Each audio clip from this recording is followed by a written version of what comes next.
এই কোরআন একটা অশিক্ষিত মানুষের জন্য জীবন বিধান, আর একজন বড় শিক্ষিত মানুষের জন্য জীবন বিধান। কাকে আল্লাহ কি জ্ঞান দিয়েছে সেই জ্ঞান অনুসারে তার থেকে আল্লাহ হিসাব নেবে।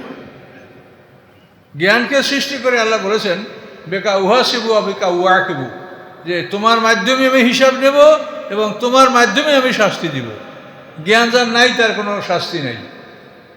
যারা পাগল তাদের উপরে কোনো ইবাদত ফরজ না, কাজে ওরা দোজখে যাবে না। দেখেন পাগল কিন্তু ভালো। তাহলে এখন এই বিষয়গুলি আমরা জানছি, আমরা বারবার শুনছি, কিন্তু অত্যন্ত পরিতাপের বিষয় যে পৃথিবীর শতকরা 1 ভাগ মানুষও মনে হয় যে আসমানি কেতাবে কি আছে এটা শোনে না। এই দুঃখতে আমি মানে খুবই অস্থির হয়ে যাই যে পৃথিবীতে আল্লাহ আমাদেরকে সৃষ্টি করলেন, জ্ঞান দান করলেন, আমরা সবই বুঝি। এই আধুনিক বিশ্বে কত জ্ঞান মানুষ লাভ করেছে এখন, এর মধ্যে শতকরা একটা মানুষ আপনি পাবেন না যে এই আসমানি কেতাবে কি আছে এটা খুঁজে দেখে না মানুষ।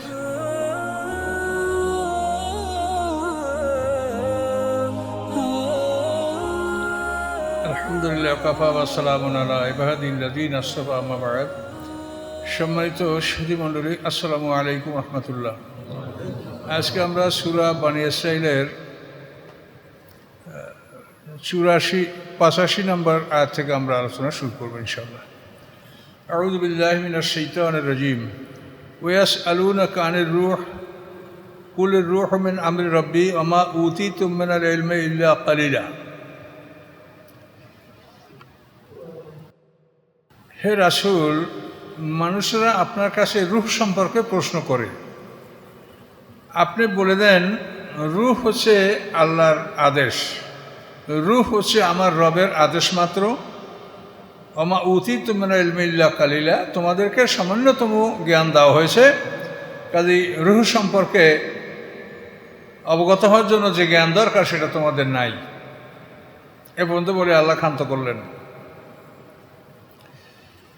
তো এটা শানে নজুল হচ্ছে যে আরবের নেতারা, বড় বড় নেতারা একত্রিত হয়েছে। আবদুল্লাহ ইবনে আবি উমাইয়া, উতবা বিন রাবিয়া, শায়বা বিন রাবিয়া, আবু জাহেল, তারপর নাবিয়া, মুনাব্বা, নজর ইবনে হারিস, এই বড় বড় নেতারা একত্রিত হইয়া বলে যে মুহাম্মদ সাল্লাল্লাহু আলাইহি ওয়াসাল্লাম আমাদের মধ্যে বড় হয়েছে, তার মধ্যে তো আমরা কোনোদিন মিথ্যা দেখিনি, সে মিথ্যা বলে নাই, ওয়াদা ভঙ্গ করে নাই, সে ভালো মানুষ, সাদেক আলামিন।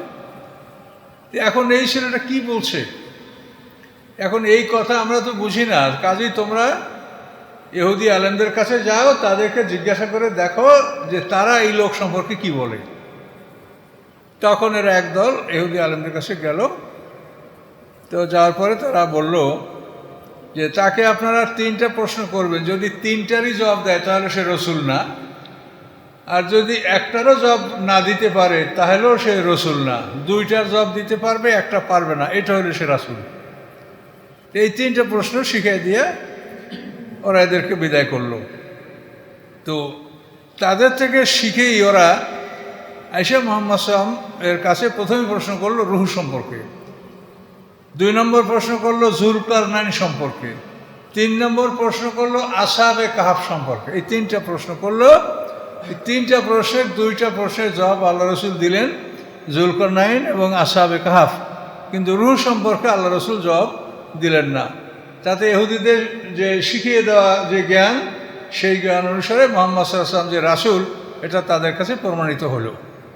তো সেই কথাটা আল্লাহ বলছেন যে ওরা আপনার কাছে প্রশ্ন করে রূহ সম্পর্কে, আপনি বলেন যে রূহটা আমার রবের আদেশ মাত্র, তোমাদেরকে খুব সামান্য জ্ঞান দান করা হয়েছে, কাজে এই জ্ঞান দ্বারা তোমরা রূহকে আয়ত্ত করতে পারবে না।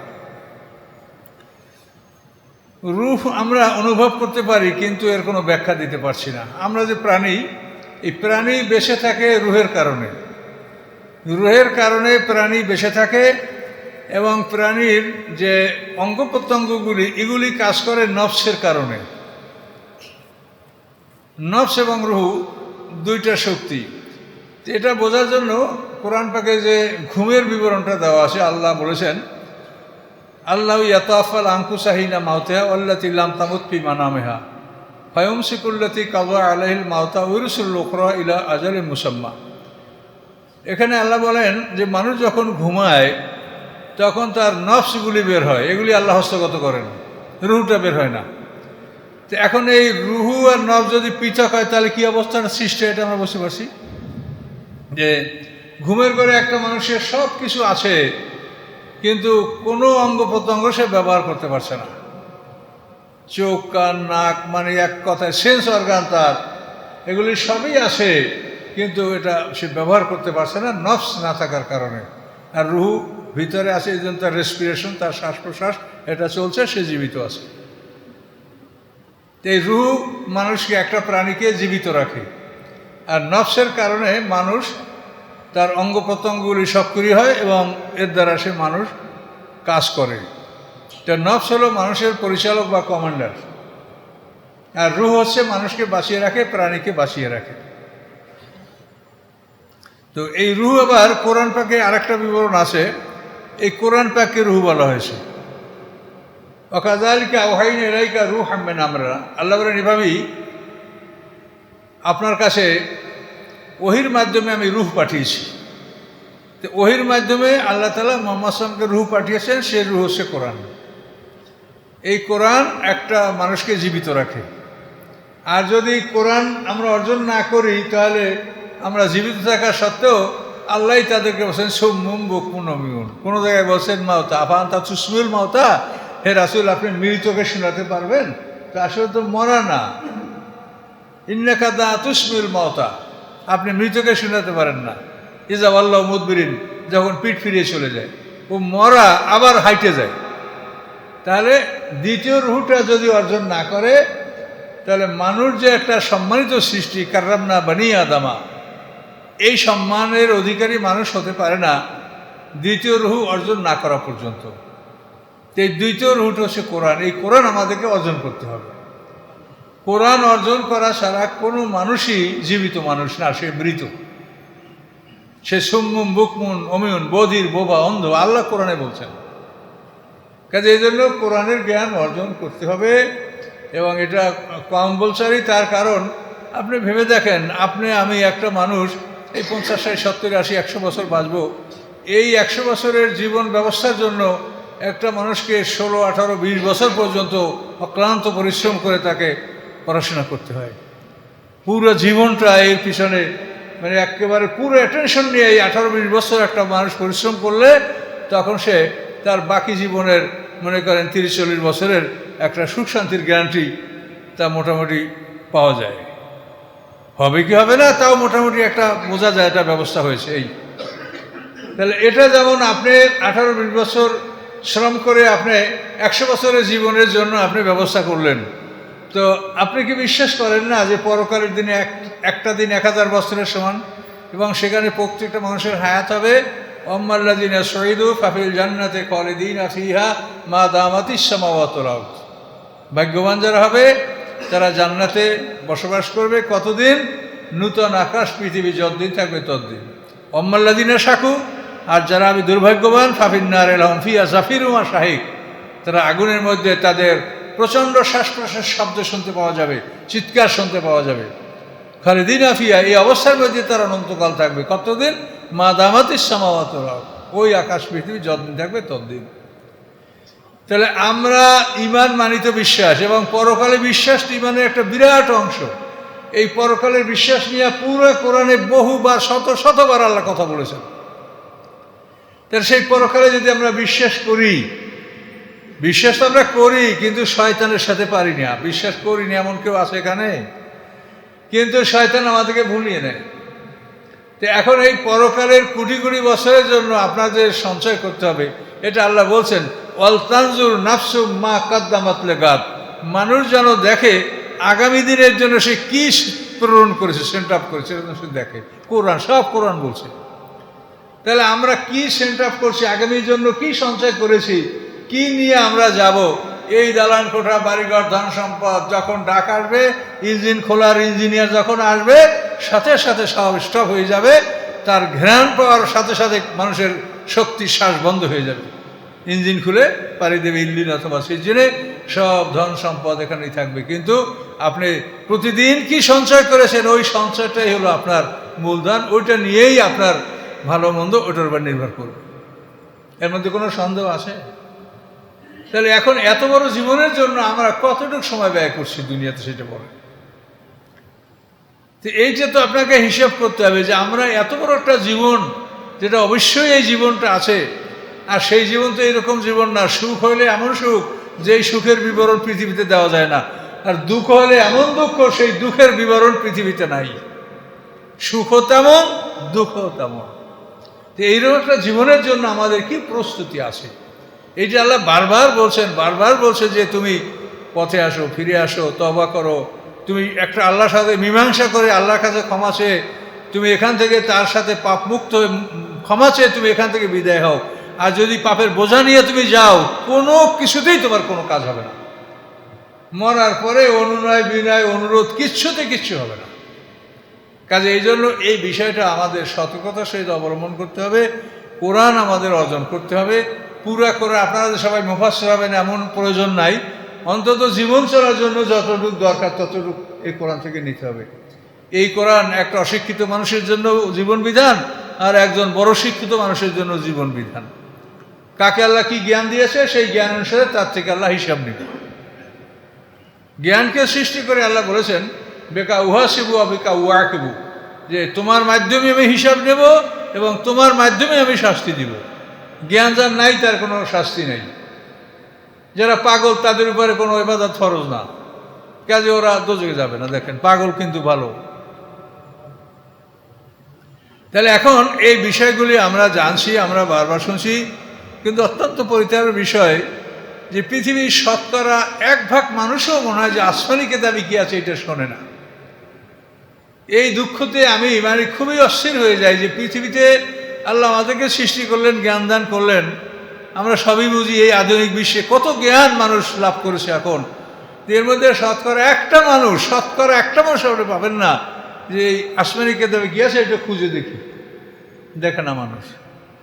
অথচ মৃত্যু যখন আসবে তখনই তার চিৎকার শুরু হয়ে যাবে, আল্লাহ আমারে ফিরিয়ে দেন, আর করবো না, আল্লাহ আমার জান ফিরিয়ে দেন, আল্লাহ আমি ভুল করছি, আর করবো না, আল্লাহ আমার একটু সময় দেন। এই চিৎকার কিন্তু শুরু হয়ে যাবে মৃত্যু ফেরেশতা হাজির হয়ে যাওয়ার পরে। আর আল্লাহ বলছেন ওই সময় আমি কারো প্রার্থনা মঞ্জুর করব না। মৃত্যুর সময় সব মানুষ ইমান আনবে।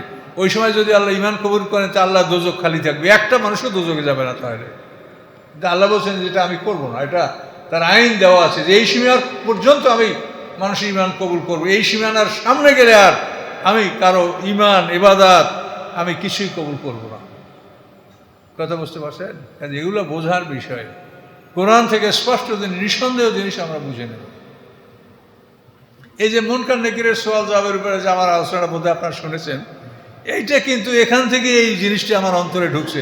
আমিও কিন্তু আগে মনে করতাম যে মুনকার নেকিরের সওয়াল জবাব আদেশ আছে, তার কারণ আমরা যেখানে ছোট্টবেলা থেকেই আমরা শুনছি যে কবর আযাব আছে। মার কাছে ঘুমাবার সময় আমরা শুনছি যে কবর আযাব আছে। এই বিদ্যা মানুষ বলতে পারে, কারণ যতই লেখাপড়া করছি ওই বিদ্যা মাথায় ছিল, কিন্তু এদিকে কোরআনের সাথে এসে দেখি যে মিলছে না। যে মানুষ যখন মৃত্যু হয়েই যাবে তারপর সে রবকে, নবীকে, রসুলকে এগুলো বললে কিছু হবে? এটাকে ওই সময় বলার সময়? আগে বলেন, এখন বললে আপনার উপকার হবে। তাহলে এমন একটা অনুষ্ঠান যার কোনো ফায়দা নাই, যার কোনো উপকারিতা নাই, একটা ভেইন পারফরমেন্স, আল্লাহ তাআলা তো এগুলো নিষেধ করেছেন যে বেহুদা কোনো কাজ কর্ম, এটা আল্লাহ বারণ করেছেন। তা আল্লাহ তাআলার এই ফাংশনে একটা বেহুদা কাজ থাকবে? কিভাবে যে এটা আসছে আমি এটা বুঝতেই পারছি না। এবং এইটার ব্যাপারে শত শত হাদিস এর মধ্যে রয়েছে। তো এই জন্য আলেম ওলামাদের চিন্তা ভাবনা করতে হবে, গবেষণা করতে হবে, বুঝতে হবে। তো আমরা সরাসরি কোরআন থেকে আলোচনা করছি। তো রূহ সম্পর্কে আমাদের জ্ঞান নাই, তবে কোরআনকে আল্লাহ রূহ বলেছেন। কোরআনও তো একটা এমন জিনিস যেটা আসলে কোরআন সম্বন্ধে আমরা কি বুঝি, এ তো অ্যাবস্ট্রাক্ট। কোরআন তো একটা মানে আল্লাহর আরশে যে কোরআন, সেই কোরআনের ছবি আমাদের কাছে আছে। এই কোরআন তো রাসূলের কাছে কিভাবে আসে, আল্লাহ রাসূল বলছেন, লেখা হয়েছে, এটা আল্লাহর বাণী, এটা তো আমাদের বিশ্বাস। এই কোরআন যে আল্লাহর বাণী, এটা হলো গায়বে বিশ্বাস, যে রাসূলের কাছে ফেরেশতা সেটা বলে গেছে। কাজে এগুলি সবই খুব জটিল ব্যাপার। আসুন আমরা সামনে আগাই। এখন আল্লাহ বলেন, ওয়ালাইন শাইনা লা নাযহাবান্না বিল্লাযী আওহাইনা ইলাইকা, সুম্মা লা তাজিদু লাকা বিহি আলাইনা ওয়াকিলা। আল্লাহ বলেন, আমি ইচ্ছা করলে আপনার কাছে যা ওহী করেছি আমি এটা প্রত্যাহার করে নিয়ে যেতে পারি। মুহাম্মদ সাল্লামকে আল্লাহ বাছাই করেছেন, নবুয়ত তাকে দিয়েছেন, ওহী করেছেন। আল্লাহ বলেন, আমি ইচ্ছা করলে আপনার থেকে ওহী আমি প্রত্যাহার করে নিয়ে যেতে পারি, আপনার সিনার থেকে আমি এটা তুলে নিয়ে যেতে পারি, ক্ষমতা আমার আছে। যদি নেই, আল্লাহ বলেন, যদি আমি নিয়ে যাই, সুম্মা লা তাজিদু লাকা বিহি আলাইনা ওয়াকিলা, তাহলে আপনি আমার বিরুদ্ধে কোনো কর্মবিধায়ক পাবেন না, যেই কর্মবিধায়ক আপনার এই বিষয়ে আপনাকে কোনো সমাধান দিবে, এটা আপনি কাউকে পাবেন না।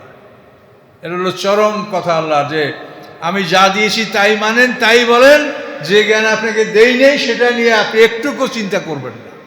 সেই জন্য কথাটা বলা হয়েছে যে আমি যা দিয়েছি সেগুলো এটা আমি প্রত্যাহার করে নিয়ে যেতে পারি। কাজে আমি যা দিয়েছি তার উপরই সন্তুষ্ট থাকেন, তাই মানুষকে বলেন। আল্লাহ তো বলেন না যে তুমি মানুষকে জান্নাতি বানাই আমার কাছে আসো। আল্লাহ বলছে দাওয়াটা পৌঁছেই দাও, তারপর বিচার আমার হাতে। ইল্লা রাহমাতামির রাব্বিক, বরং আপনার থেকে এই ওইটা প্রত্যাহার করে আল্লাহ নিচ্ছেন না। এটা কেন? আপনার রবের পক্ষ থেকে আপনার প্রতি দয়া, তিনি দয়া করে আপনাকে নবী বানিয়েছেন। কাজী নবী হওয়ার মতো আল্লাহ রসুলের এমন কি ছিল যে তাকে নবী বানাতে হবে? এটা আল্লাহর দয়া। সে ইয়াতিম মানুষ, সে জন্মের 6 মাস আগে পিতা মারা গেছে, 6 বছর বয়সে মা মারা গেছে, 8 বছর বয়সে দাদা মারা গেছে। এরপরে তিনি বিবি খাদিজার বাড়িতে 15 বছর বয়সে বিবি খাদিজার বাড়িতে গেছেন। এগুলি যাবেন কেন? এগুলি হলো আল্লাহর বিধান। তার কারণ আল্লাহ তাআলা কোনো নবীকে রাখাল না বানাইয়া তাকে নবুয়ত দান করেন না। নবীরা আগে রাখাল হবে, তে রাখালের পরে নবী হবে। কাজে রাখাল বানালে মানুষের মধ্যে অহংকার থাকে না, মানুষের মধ্যে ধৈর্য সৃষ্টি হয়। আপনি এই ছাগল গরু এগুলো এতই ব্যাধ, বিশেষ করে ছাগল ভেড়া, আপনি একটা মনে করেন 1000 পালের একটা ভেড়া নিয়ে যাচ্ছেন, তো ঘটনাচক্রে পাহাড়িয়া পথে যদি একটা নহর থাকে, কোনো রকম যদি একটা ভেড়া ওই নহরে পড়ে যায়, তো পিছনের যতগুলো সব লাফাইলে বের পড়বে, একটাও আপনি থামাইতে পারবেন না। থামাবার একমাত্র বুদ্ধি যে আপনি লাফাইয়া পড়ে যদি ওইটাকে ডাঙ্গায় তুলে ফেলতে পারেন, তাহলে আপনার পিছেরগুলো বাঁচবে, তা নাহলে সব লাফাইয়া ওখানে পড়বে। এই জন্য ভেড়সাল বলে, ভেড়সাল। একটা ভেড়া এইখানে বাঁকাই একটা ক্ষেতের মধ্যে ঘুরে গেল, এখন পিছনে যত আছে সব ওইখান দিয়েই যাবে, একটাও আর সোজা যাবে না। তো এই ভেড়া ছাগল পোষতে যে মানুষের যে একটা বিরক্তি, একটা ধৈর্য, প্রাণীটাও ছোট, বড় পিটান মারলে তো মরিয়েই যাবে, কিন্তু তাকে নিয়ে যে একটা ধৈর্যের যে একটা প্রশিক্ষণ, এটা আল্লাহ তাআলা মানুষকে, নবীকে রাখাল না বানিয়ে নবুয়ত দেন না। এই জন্য মুসা আলাইহিস সালাম দেখেন রাজ পরিবারে মানুষ হয়েছে, ফেরাউনের রাজ পরিবারে না, ফেরাউনের ছেলে মুসা। এখন এই রাজ পরিবারে বসে তাকে এইভাবে নবীয়ত দিলে তো বিপদ হয়ে যেত। যেমন দেখেন না, রাজ পরিবারের সন্তান হওয়ার কারণেই তো কিপ্তির একটা খুশি মাসে মরে গেছে। এই অবস্থায় নবুয়ত দিলে তো বিপদ হয়ে যেত, উম্মতকে কথা শোনে না, মুসা তারও ওরকম মারিয়ে দিত। এই জন্য আল্লাহ বলছেন যে তোমার রাজ পরিবারের এই অবস্থার মধ্যে তোমাকে নবুয়ত দেওয়া যাবে না। ওই খুন একটা ঘটাইয়া ওখান থেকে পালাইয়া শোয়েব আলাইহিস সালামতে যাইয়া 10 বছর তুমি সেখানে ছাগল পালো, তখন তোমার এই রাগ কমবে। কি কথা বুঝতে পারছেন? এগুলি যে আল্লাহর কি একটা বিধান, এটা আপনি চিন্তা করলে আপনার মনটা জুড়ে যাবে। যেদিক তাকাবেন সেদিক দেখবেন যে আল্লাহর কুদরতের নিদর্শন। তো আল্লাহ বলেন যে আমি আপনার থেকে এই ওহীগুলি প্রত্যাহার করে নিচ্ছি না, এই জন্য যে ইন্না ফাদলাহু কানা আলাইকা কাবীরা, যে আপনার রবের অনুগ্রহ আপনার উপরে খুব বড় অনুগ্রহ। আপনার রব আপনাকে খুব অনুগ্রহ করেছেন, দয়া করেছেন, এই জন্য আপনার থেকে ওহী প্রত্যাহার করা হয় না। কাজে আপনাকে যা বলা যায় তাই শুনে, এর বাইরে কিছু বলতেও যাবেন না, জিজ্ঞাসাও করবেন না। কুল, আপনি বলুন, লাইন ইসলামাতিল ইনসুয়াল জিন্নু আলা আয়াতু বিমিসলি হাযার কোরআনে লা ইয়াতুনা বিমিসলি ওয়ালাউ কানা বাযুম লিবাযুন জহিরা। আপনি বলে দেন, পৃথিবীর সমস্ত মানুষ জিন যদি এই উদ্দেশ্যে একত্রিত হয় যে তারা এই কোরআনের মতো একখানা কোরআন রচনা করবে, তো লা ইয়াতুনা বিমিসলিহি, এই কোরআনের মতো একখানা কোরআন তারা রচনা করতে পারবে না। ওয়ালাউ কানা বাযুম লিবাযুন জহিরা, যদিও তারা এই ব্যাপারে একে অপরকে সাহায্য করে।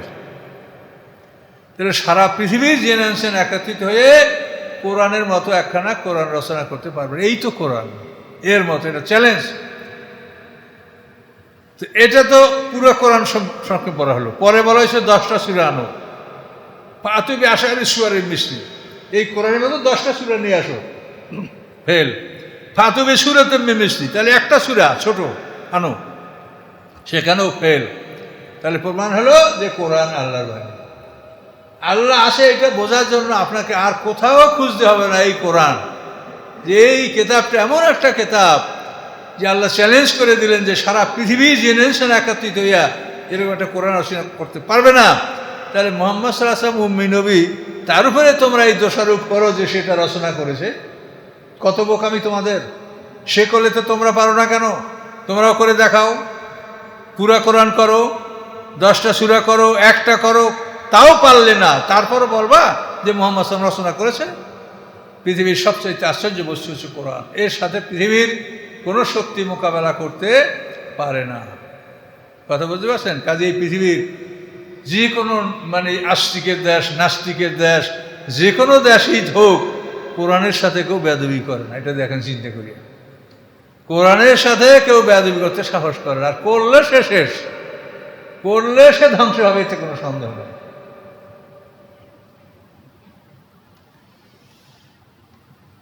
আল্লাহ বলেন, ওয়ালাকাদ সাররাফনা লিন-নাসি বিহাযাল কোরআনে মিন কুল্লি মাসাল। আল্লাহ বলেন, এই কোরআনে আমি বর্ণনা করেছি মানুষের উদ্দেশ্যে সকল মাসাল উদাহরণ, দৃষ্টান্ত, সকল দৃষ্টান্তগুলি আমি এই কোরআনে মানুষের উদ্দেশ্যে আমি বর্ণনা করেছি। তো মাসাল শব্দের অর্থ দৃষ্টান্ত, উদাহরণ, কিন্তু মাসাল শব্দের প্রকৃত অর্থ হলো এমন কথা যে কথাগুলি শুনলে মানুষের মধ্যে সন্দেহ সৃষ্টি হয়, এটার নাম হলো মাসাল। কোরআনে অন্য জায়গায় আল্লাহ বলেছেন, ওয়ালা ইয়াতুনাকা বিমাসালিন ইল্লা জি'নাকা বিল হাক্কি ওয়া আহসানা তাফসীরা। আল্লাহ বলেন, ওরা যখনই আপনার কাছে এমন কথাগুলি উত্থাপন করে যাতে সন্দেহ সৃষ্টি হয়, তখন আমি জি'নাকা বিল হাক্কি, আমি সত্যকে উদ্ঘাটন করি, সত্যকে এটা আমি বলে দিই, ওয়া আহসানা তাফসীরা, এবং উত্তম ব্যাখ্যা আমি তার দিয়ে দিই। তাহলে মাসাল শব্দের অর্থ হলো যে কথায় মানুষের মধ্যে সন্দেহ সৃষ্টি হয়। তো এখানে আল্লাহ বলেন যে আমি এই কোরআনের মধ্যে সন্দেহ সৃষ্টিকারী সকল বিষয়ের বিস্তারিত বিবরণ দিয়েছি, কোনো কিছু বিবরণ এখানে বাকি নাই। আবা আকসারুন নাস ইল্লা কুফুরা, অধিকাংশ মানুষ এগুলাকে অস্বীকার করে, অগ্রাহ্য করে, অহংকার করে এগুলো অগ্রাহ্য করে। কিন্তু কোরআনের সব বিষয়ের ফয়সালা দেওয়া আছে। যে কোনো বিষয় সম্পর্কে আপনি জানতে চাইলে এই কোরআন থেকে জানতে পারবেন, কিন্তু এটা প্র্যাকটিস না থাকলে তো এটা হবে না। এটার উপরে যথেষ্ট স্টাডি থাকতে হবে, সবসময় ব্যবহার করতে হবে, ইউজের উপরে থাকতে হবে, তখন আপনার থেকে সব ফয়সালা পাবেন। ওয়াকালু লান নু'মিনা লাকা হাত্তা তাফজুরা লানা মিনাল আরদি ইয়ানবু'a। ওরা বলে, আপনার উপরে আমরা ঈমান আনবো না যতক্ষণ পর্যন্ত আমাদের জন্য এই জমিনে একটা ঝর্ণা প্রবাহিত না করবেন। আও তাকুন লাকা জান্নাতুন, অথবা আপনার জন্য হবে একটা বাগান, ফলের বাগান, অর্চার্ড ফলের বাগান, আর গার্ডেন বলতে ফুলের বাগান বলা হয়। আও তাকুন লাকা জান্নাতুন, আপনার জন্য একটা ফলের বাগান হবে। কিসের? মিন নাখিলিন, আঙ্গুর, খেজুর, আঙ্গুর, ফাতুবাজ্জারা আনহারা খেলালাহা, এবং ওই বাগানের মধ্যে আপনি নহর প্রবাহিত করে দেবেন। নহর থাকবে, তার কিনারায় কিনারায় এই আঙ্গুর গাছ, খেজুর গাছ থাকবে। এটা আপনি করতে হবে। আউতুস্কেতার সামা, অথবা আকাশ ভেঙে আমাদের উপরে ফেলে দিবেন। কামা যা আমতা, যেভাবে আপনার ধারণা করছেন, আকাশ ভেঙে আকাশের টুকরা আমাদের মাথায় ফেলে দেন, কেসাফা খণ্ড খণ্ড করে। তাতিয়া বিল্লাহে, অথবা আল্লাহকে নিয়ে আসবেন, অল মালাইকাতে কাবিরা, সারিবদ্ধভাবে আল্লাহ এবং ফেরেশতা, এদেরকে আমরা দেখব। দেখেন তো, এই ঘটনাটা হলো ওই আরবের যে নেতাদের কথা বলছিলাম, ওই ঘটনাই এখনও শেষ হয় নাই। ওরা কোনো একদিন মাগরিবের পরে কাবাঘরের চত্বরে জমা হলো, সবাই হইয়া খবর দিল যে মুহাম্মদ সাল্লাল্লাহু আলাইহি ওয়াসাল্লামকে বলো যে জাতির নেতারা আসে, আপনার সাথে কথা বলবে। আল্লাহ রাসূল আসলেন। আসার পরে তারা বলল যে, হে মুহাম্মদ, তুমি এমন কিছু করেছো যা এই আমাদের এই জন্মে বা আমাদের এই জাতিভেদে কেউ করে নাই। তুমি তোমার বাপদাদাকে গালি দিয়েছো, বাপদাদার ধর্মকে অস্বীকার করেছো, আমাদের দেবদেবীকে গালি দিয়েছো, এরকম জঘন্য কাজ তুমি স্যার আর পৃথিবীতে কেউ করে নাই। কাজে তুমি বলো, তুমি কি চাও তুমি বলো। তুমি যদি সম্পদ চাও তাহলে আমরা তোমাকে এত সম্পদ দিব যে তুমি আমাদের সবচেয়ে ধনী হবে। তুমি যদি নেতৃত্ব চাও তোমাকে আমরা রাজা বানাবো, বাদশা বানাবো। তুমি যদি সুন্দরী মেয়ে বিয়ে করতে চাও, তুমি বিবি খাদিজাকে বিয়ে করছো, সে বয়স্কা, তুমি কম বয়সের, আমরা তোমাকে আরবের সবচেয়ে সুন্দরী কুমারী মেয়ের বিয়ে দিয়ে দেব। তোমার যদি কোনো রোগ ব্যাধি হয়ে থাকে বলো, তোমাকে আমরা চিকিৎসা করাবো। এবং একবার কিন্তু ওরা আল্লাহ রাসূলকে চিকিৎসা করার জন্য ডাক্তার নিয়ে আসছিল, ইয়ামান থেকে এক ডাক্তার নিয়ে আসছিল, সেই ডাক্তারের নাম হলো জেমাদ আজদি। এনে তারা দেখাই দিল যে এই মোহাম্মদ আমাদের রুগী, আপনি একে চিকিৎসা করেন।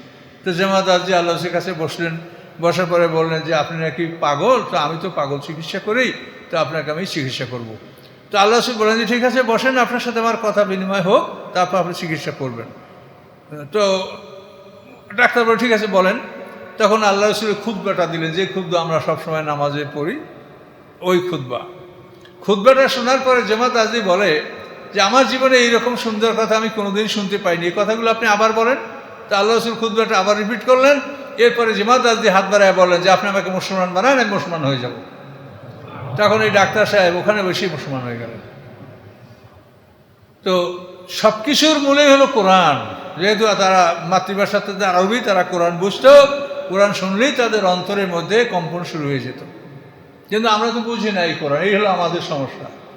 ওরা যে অ্যাকশনটা ওদের মধ্যে হতো, এই অ্যাকশনটা আমাদের হচ্ছে না, যেহেতু আমরা বুঝি না। না বুঝলে কি করে অ্যাকশন হবে বলেন? তো এই ঘটনার পরে তো আল্লাহ রাসূল কোনোটাই সবগুলো অস্বীকার করলেন এবং তাদেরকে কোরআন শোনালেন। ওরা উঠে গেল।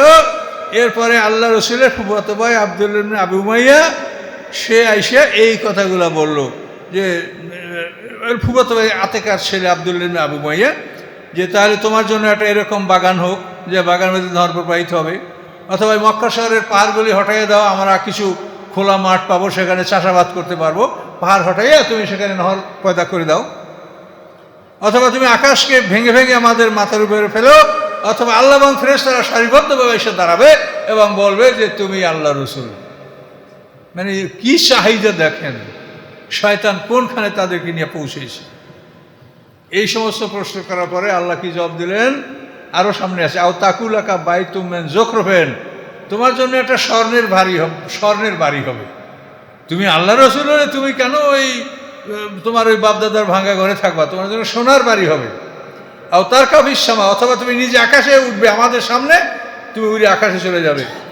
ওয়ালা নু'মিনু রুকিয়াকা, এবং তোমার আকাশে আরোহণ আমরা বিশ্বাস করব না, হাত্তা তুনাজ্জিলা আলাইনা কিতাবান নাকরু, যতক্ষণ না তুমি ওখান থেকে একটা খোলা চিঠি আমাদের কাছে নিয়ে আসবে আল্লাহর পক্ষ থেকে, যেই চিঠি লেখা থাকবে তুমি রাসূল, সেই চিঠি আমরা খোলা করব। এইগুলি না করা পর্যন্ত তোমাকে আমরা মানব না। এর জবাবে আল্লাহ বলেন, কুল, আপনি বলে দেন, সুবহানা রাব্বি, সমস্ত পবিত্রতা আমার রবের, হাল কুনতু ইল্লা বাশারার রাসূলা, আমি মানুষ রাসূল ছাড়া আর কিছু নই। কাজে আমি মানুষ এবং আমার কাছে ওই আসে, এই জন্য আমি মানুষ রাসূল, আমি তোমাদের মতো মানুষ, কিন্তু আমার কাছে আল্লাহর পক্ষ থেকে ওই আসে, এতটুকু ব্যবধান। হাল কুনতু বাশারার রাসূল, আমি মানুষ রাসূল। কাজে তোমরা যে বলো এগুলি আমার পক্ষে সম্ভব নয়। তোমার বিশ্বাস করলে বিশ্বাস করো, না হলে নাই করো। আল্লাহর কাছে তোমরা যাবে, সেদিন দেখা যাবে কি অবস্থাটা হয়। এই হাল কুনতু ইল্লা বাশারার রাসূল, এত কঠিন প্রশ্নের জবাব হাল কুনতু ইল্লা বাশারার রাসূলা, যে আমি মানব রাসূল ছাড়া আমি আর কিছু নই। তো কোরআনে এই কথাগুলি স্পষ্ট থাকার পরেও একদল লোক রোজা নামাজ করে আর বলেন মুহাম্মদ সাল্লাম বাশার না, সে নূর। বলেন, এরা হলো ওই একদল কাফেররা বলছে মোহাম্মদ সাল্লাম অন্যান্য নবীরা মানুষ হবে কেন, নবী হবে ফেরেশতা। আর এদেরকে শয়তানে পাকড়াও করছে, এরা বলে নবী হবে নূরের তৈরি। কোরআনে একটা জিনিস আসে, সেইটা শোনার পরও আপনার মন ভরে না, তো আপনার মন কিসে ভরবে বলেন? কাজে এই জন্য এই কথাগুলো আপনাদেরকে ইনশাল্লাহ আপনারা নিজেরা বলার চেষ্টা করেন। তর্কের দরকার নাই, তারপর যে শুনবে, না শুনে আল্লাহ বিচার করবেন। হাল কুনতু ইল্লা বাশারার রাসূলা, আল্লাহ বলেন, ওমা মানান নাস আইয়ুমিনু জাহামুল হুদা, মানুষের কাছে হেদায়েত আসার পরে এই হেদায়েত থেকে মানুষকে বিরত রাখে কোন জিনিস? ইল্লা আন ক্বালু বা'আসাল্লাহু বাশারার রাসূলা, তারা বলে যে আল্লাহ তাআলা মানুষকে রসুল বানিয়ে পাঠাইছেন, আমরা মানুষ রসুল মানব। এই মানব রসুল হওয়ায় হেদায়েত থেকে তাদেরকে ফিরিয়ে রাখে। তারা হেদায়েত থেকে বঞ্চিত হয় যে রসুল মানুষ হবে কেন, রসুল হবে ফেরেশতা, না নূরের। নাউজুবিল্লাহ মিন যালিক। কুল, আপনি বলে দেন, লাউকানা ফিল আরদি মালাইকাতু ইয়ামশুনা মুতমাইন্নিনা, এই পৃথিবীতে ফেরেশতাদের চলাচল যদি নিরাপদ হতো, লানাজ্জালনা আলাইহিম মিনাস সামাই মালাকার রাসূলা, তাহলে আমি আকাশ থেকে ফেরেশতা রাসূল প্রেরণ করতাম। এই পৃথিবীর জন্য ফেরেশতা রাসূলের চলাচল কি নিরাপদ? ফেরেশতারা কি একটু জায়গায় চলতে পারে? ফেরেশতাদের চলাচল পৃথিবীতে সিদরাতুল মুনতাহা পর্যন্ত দৈনিক 2 বার যাতায়াত করে। হ্যাঁ, কোন জিনিস কোনখানে শোভা পাবে সেটা বুঝতে হবে না? এই পৃথিবীর সবচাইতে বড় জাহাজ, এই জাহাজ কি আমাদের মোংলা বা চিটাগাং পোর্টে ফেলতে পারবে? পারবে না। যেগুলো বড় ফাইটার, যেগুলো ধরেন MiG-20 বা এই ধরনের আরও যে বড় বড় যেগুলি জাহাজ F-16, এই ধরনের জাহাজ কি বাংলাদেশের কোনো এয়ারপোর্টে ম্যানুভারিং করতে পারবে? ওরার জন্য রানওয়ে যা লাগবে তাও নাই। এবার উড়িয়া যে একটা ঘুরি দিয়ে উপরে উঠবে, এই ঘুরতে যেখানে জায়গা লাগবে তা কি আসে আমার দেশে? চক্কর দিলেই জাহাজ ওদিকে ভারত চলে যাবে, ওদিকে সিঙ্গাপুর, ওদিকে দেখে জাহাজ এই ঘোরার সাথে সাথেই আকাশ সীমা লঙ্ঘন হয়ে যাবে। যাবে কিনা বলেন? তো এটা শুধু বোঝানোর জন্য বলছি যে আল্লাহ বলেন যে ফেরেশতাদের চলাচল যদি নিরাপদ হতো পৃথিবীতে, তাহলে আমি ফেরেশতা রাসূল পাঠাতাম। ফেরেশতারা আল্লাহ রাসূলের কাছে মানব আকৃতিতে আসে, এটা তো একটা তাদের রূপান্তর। কিন্তু সবসময় কি কেউ মানে আকৃতি পাল্টাই থাকবে? একটা জিনিসের স্বাভাবিক অবস্থা হলো যে স্বাভাবিকভাবে যেভাবে ওভাবেই থাকবে, কিন্তু প্রয়োজনে সে রূপান্তর হবে। কাজে ফেরেশতারা যেভাবে সৃষ্টি, সেই আকৃতি যদি ফেরেশতা আল্লাহ পাঠায়, তো মানুষের সব ভয়সদের দৌড়িয়া সুন্দরবনে ঢোকবে, নাহলে বঙ্গোপসাগরে ঝাঁপাই করবে। এই বাবা, এটা কি কথা বলতে পারছেন? এমন তাদের ভয়ঙ্কর আকৃতি রূপ, এতে এই ক্ষেত্রে জঙ্গলে পালাবে না, সাগরে ঝাঁপ দেবে। কাজেই আল্লাহ বলেন যে তোমরা বোকার মতো কথা বলো না। ফেরেশতা চলাচল পৃথিবীতে যদি নিরাপদ হতো, তাহলে আমি ফেরেশতা রাসূল পাঠাতাম। কাজে ফেরেশতা নিরাপদ নয়। ফেরেশতা যদি সেনাপতি হয়, তোমরা যদি সেফাই, তো ফেরেশতা তো চোখের পরে চলে গেল, তোমরা সেফাইরা তো জানতেই পারো না যে সেনাপতি কোথায় গেছে।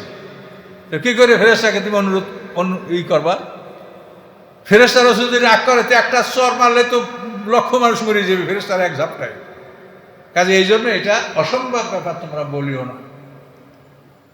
জিবরিল আমিনকে আল্লাহ রাসূল দেখতে চেয়ে তিনি কিভাবে বেহুশে পড়ে গেছেন তা শুনেছেন আপনারা। কাজে এটা কি সম্ভব? তা আল্লাহ বলেন যে ফেরেশতা রাসূল পৃথিবীতে চলাচল যদি নিরাপদ হতো, তাহলে আমি ফেরেশতা রাসূল পাঠাতাম।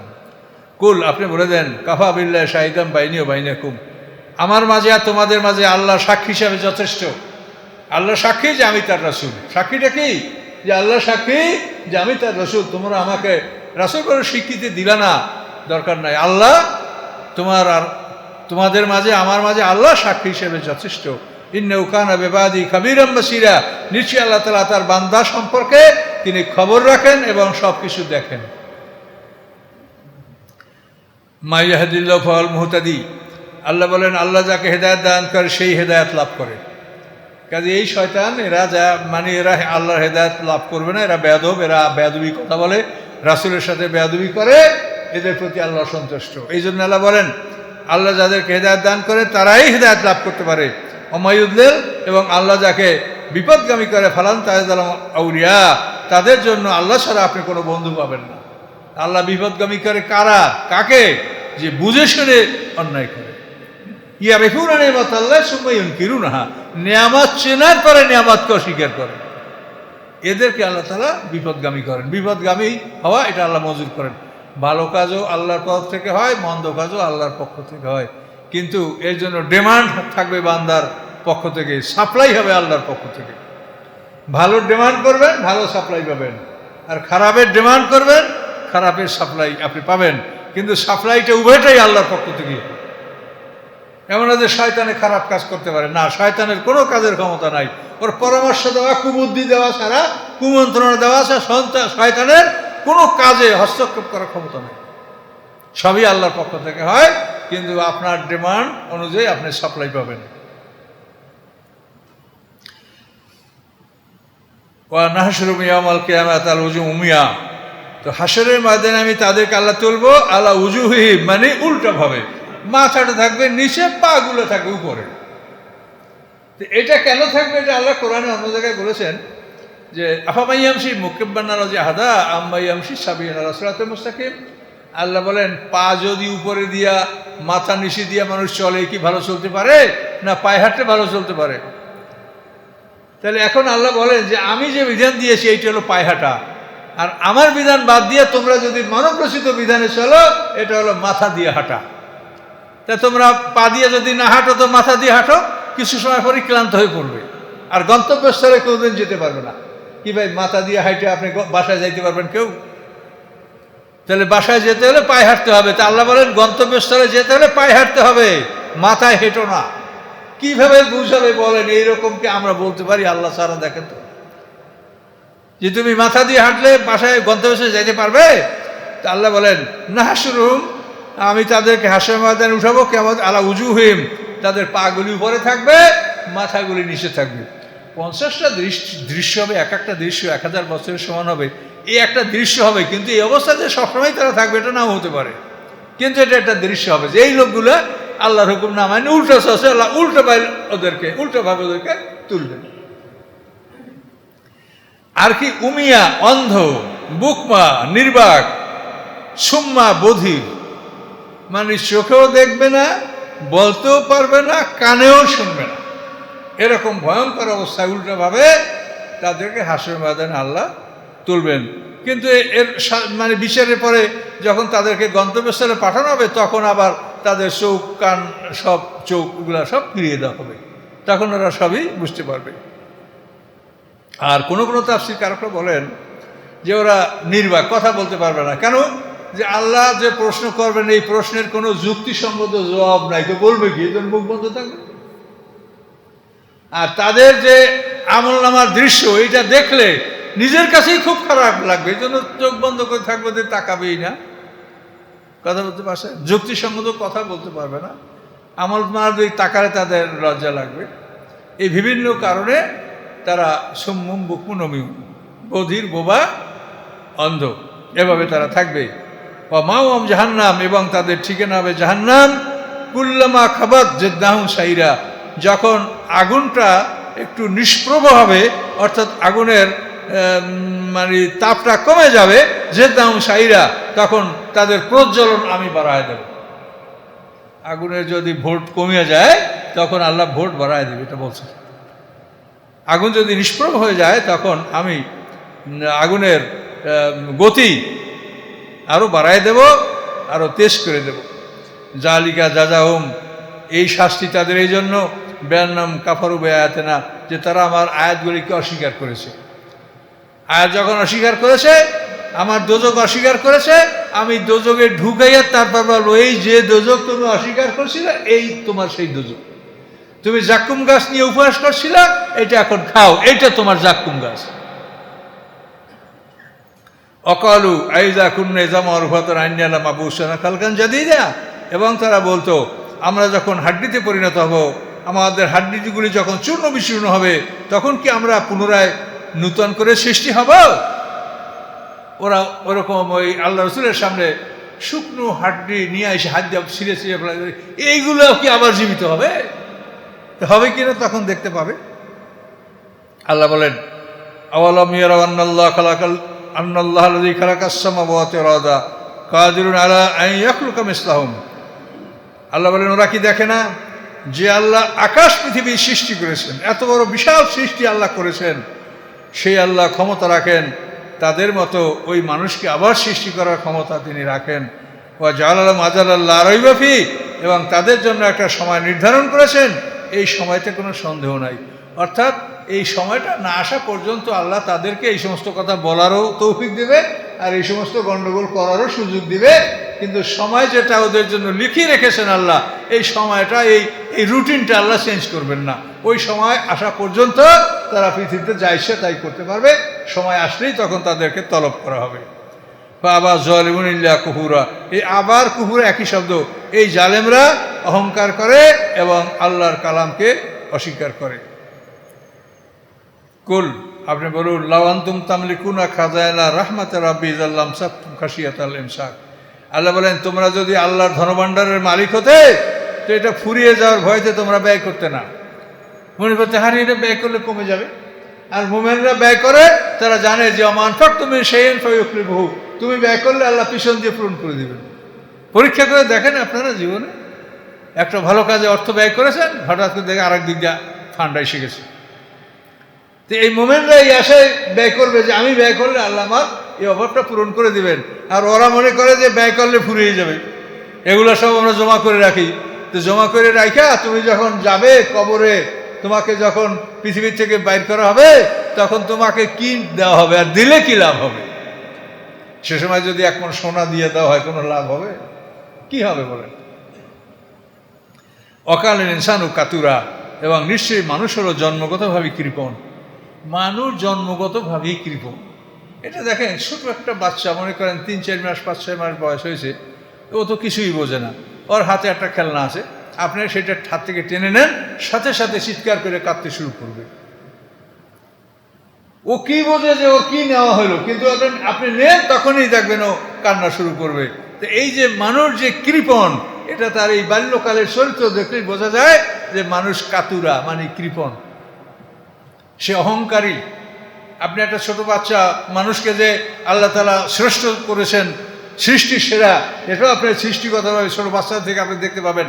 ছোট একটা বাচ্চা কাঁদে, এখন যদি আপনি এই চট চট একেবারে থাপ্পড় মারবো, তাহলে আরো জোরে কাঁদতে শুরু করবে। যখন আপনি বলবেন তুমি আব্বু, তুমি মনু, তুমি সোনা, তুমি ভালো, হাতে চুমা দেন, পায়ে চুমা দেন, তখন দেখবেন আস্তে আস্তে ঘর করিয়া আস্তে আস্তে ও কিন্তু থেমে যাবে। কিন্তু আপনার যে ক্ষমতা আছে, আপনার এই থাপ্পড় মারবো, তখন ও আরো জোরে চিৎকার করবে। আপনাকে একটু ভয় করবে না যে উনি আমার থাপ্পড় মারতে পারে। কি ভয় করবে বলেন? এগুলি মানুষের প্রকৃতি, এগুলি জন্ম থেকেই মানুষের মধ্যে এই স্বভাবগুলি আসে। মানুষ সৃষ্টি সেরা, তার মধ্যে রাজমস্তিষ্ক, সে রাজা, এই জন্য সে সম্মান চায়। আপনি অপমান করে তাকে আয়ত্ত করতে পারবেন না। আবার সে অত্যন্ত বখিল, সে কোনো জিনিস ওই ছোট্টবেলা থেকেই সে যা পাবে ওটা হাতে মুঠ করে রাখবে, এটাকে সে ছাড়বে না। এটা মানুষের প্রকৃতি। কাজে এই প্রকৃতি নিয়ে আল্লাহ মানুষকে সৃষ্টি করেছেন। মানুষ ধৈর্যশীল। আদম আলাইহিস সালামের হাঁটু পর্যন্ত রূহ আসে, তখনই আদম দাঁড়াবার চেষ্টা করছেন। আল্লাহ বলেন মানুষ অত্যন্ত ব্যস্ত, কিন্তু প্রকৃতিগতভাবে মানুষ ব্যস্ত, কিন্তু আল্লাহ বলছেন ইন্নাল্লাহ মা'আস সাবিরিন, তুমি ব্যস্ত কিন্তু আমি ধৈর্যশীলদের সাথে আছি। তুমি ব্যস্ত হলেও এটা তোমার প্রকৃতি, কিন্তু তারপরও তোমার ইচ্ছার বাইরে তোমার মনের সাথে যুদ্ধ করিয়া তোমাকে ধৈর্যশীল হতে হবে। কথা বুঝতে পারছেন? ধৈর্যশীল হওয়ার জন্য আপনার মনের সাথে আপনাকে লড়াই করতে হবে। এইভাবে প্রতিটি ক্ষেত্রেই মানে মানুষের যে প্রবৃত্তিগুলি, এগুলি যেন আপনার উপরে জয়যুক্ত হতে না পারে, সবসময় ওদেরকে আপনি কাবু করে রাখবেন। ওদের বিরুদ্ধে যুদ্ধ করে কৃপণতা মনে আসবে, দেব না, না দিব, ভালো জিনিস দিব, ভালো জিনিস ব্যয় করবো। আল্লাহ বলছেন লান তানালুল বিররা হাত্তা তুনফিকু মিম্মা তুহিব্বুন, তোমাদের পছন্দনীয় জিনিস, ভালোবাসার জিনিস ব্যয় না করা পর্যন্ত তোমরা কোনো কল্যাণ লাভ করতে পারবে না। এই জন্য সবসময় ভালো জিনিস দান করবেন, আপনার পছন্দনীয় জিনিস দান করবেন। এভাবে মানে আত্মা যা চায় এর সবসময় এর সাথে লড়াই করে আল্লাহর হুকুম অনুসারে কাজ করতে হবে, তাহলেই আপনি হবেন বান্দা। আত্মার সাথে এগুলি সংগ্রাম করতে হবে, যে ও বলে এটা করবো না, যে আমরা বলে এটা করবো। তো আলহামদুলিল্লাহ, আমরা আল্লাহর কোরআন আল্লাহ শোনাবার তৌফিক দিল, শুনলাম, ভালোই লাগলো। তো আমার কাছেও ভালো লাগে, আমি যখন পড়ি তখন আমারও খুব ভালো লাগে, আপনাদেরও ভালো লাগবে। তো কোরআন পড়বেন, ওই কোরআনের তাফসীর আছে নেবেন। 1 নম্বর ফুরিয়ে গেছিলো, তো আবার আজকে ছাপাই নিয়েছি। আর 7 নম্বরের কাজ ইনশাল্লাহ শুরু করে দিয়েছি, কিন্তু মানে কাজ আগাতে পারছি না। এই লকডাউনের জন্য সবারই তো কাজের ব্যাঘাত দেখতে পাচ্ছেন। তারপরও ইনশাল্লাহ দোয়া করেন, চেষ্টা করছি। 7, 8, 9 3টে খণ্ড আছে। আল্লাহ আপনার দোয়া হলে ইনশাল্লাহ হয়ে যাবে। তো যারা সুন্নাত করেন নাই তারা 4 রাকাত সুন্নাত করেন। আর আজকে আমরা 101 পর্যন্ত চলে আসছি।